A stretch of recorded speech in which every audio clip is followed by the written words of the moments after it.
Oh, no. There we go. All right, sorry. Wrote a lot of new stuff, so I have to read off. Crap, sorry.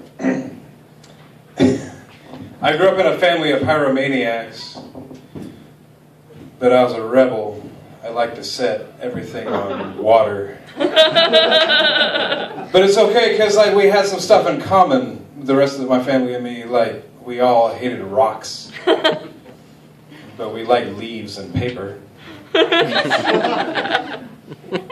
Growing up, a lot of my role models were cartoon characters, which didn't really work out. I'm going to pull this up higher. Didn't really work out in junior high because not a lot of my peers were impressed with my ability to sing like a buxom female chicken. Alright.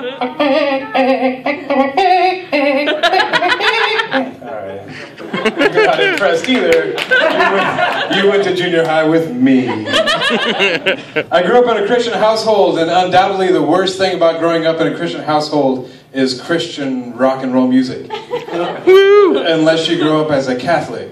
In which case there are some things that are significantly worse.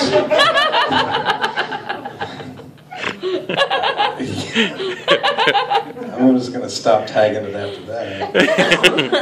If you're arguing with someone and you tell them that they don't have a leg to stand on, you should make sure that they're not a paraplegic. If they don't have any arms, that's probably okay, but you're walking a fine line.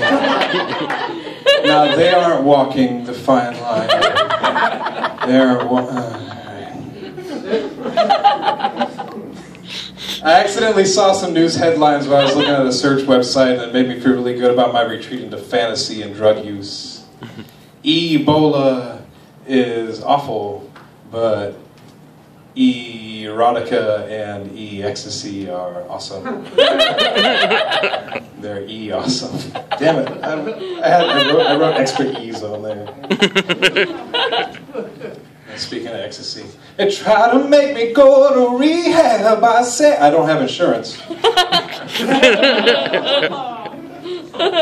so I keep doing drugs. I like to hide my kid's copy of Where's Waldo because I feel it adds an extra dimension to the experience.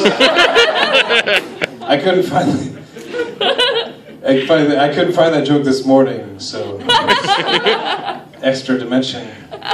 You know, if I told all of those jokes while I was wearing like a red striped shirt and glasses, like we'd go back in time. Alright. I recently set up an Etsy shop. I sell tiny little miniature cute replicas of my soul.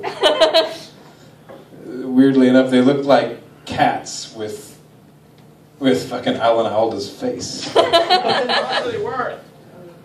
I will give them to you for $3.50 because they're just replicas. And I will even put Alan Thicke's face on them because that was the original face that was supposed to be on them.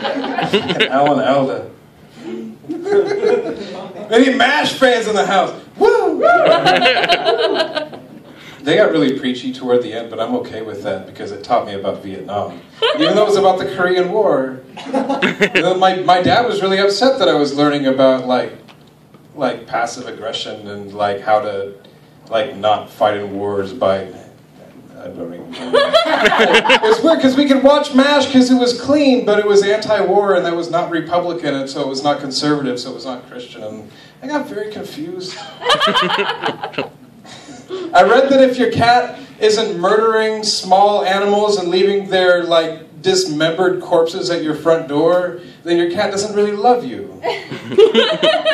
In this case, your favorite cat is the same as that weird stalker guy that followed you around in high school. Cats are not cool. Like cats always know when you're on acid. They don't care, but they always know. That's so true. That guy has done acid around a cat. This is fucking true. One time I dropped acid, my cat walked by and I was like, "Oh, sorry."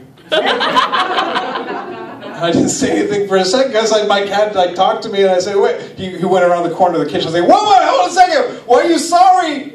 The cat said, well, I just took a shit in your shoe. I said, really? He said, no, man, I'm just fucking with you. I know you're tripping. The cats are fucking dicks, man. All right. But I went camping last week. If you're Facebook friends with me, you fucking know that. I found out that my tent, it sleeps 6 adults comfortably, but it awakes 6 adults uncomfortably with condensation. That's gross and drips on your face. Like, I'm kissing the tent. I'm sorry. I heard an argument today between some kids outside Candelaria Elementary School. One kid said, well, I have a black friend, so I can say that word. The other kid said, well, you have a black friend? He said, well, he's half black. The other kid said, well, then you can only say grr. The other kid said, oh. All right. Finally, I'll never give a commencement speech. Here's my serious bit here. I'll never give a commencement speech, so I'm gonna give one to you. Class of 2015. Yeah, thank you. No, do that. No, that's the president's name. I tell to you. Oh, I need to read it. Damn it! I'm too drunk. My advice to you, graduates of 2015, is to be lucky. If you can't be lucky, at least learn how to manage your substance abuse. Thank you. Ladies and gentlemen, Nate Fleming! Keep that applause going for one.